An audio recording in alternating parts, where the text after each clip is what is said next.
good evening. Actually, good night. Po kaming 7-Eleven. Pupunta naman kayo 7-Eleven. Bye. Papalak na ni Mami.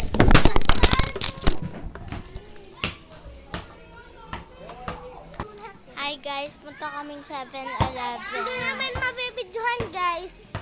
Nabidyo na tayo. Nakabidyo na ako. So, guys. Yeah! Sorry na Pasko.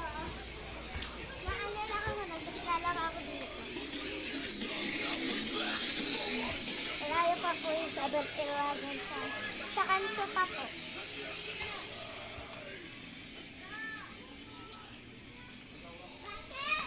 Wait lang guys. So, anong percent na nga ba? 17. So, uuwi na kami guys. 1 minute. So guys, upload ko na.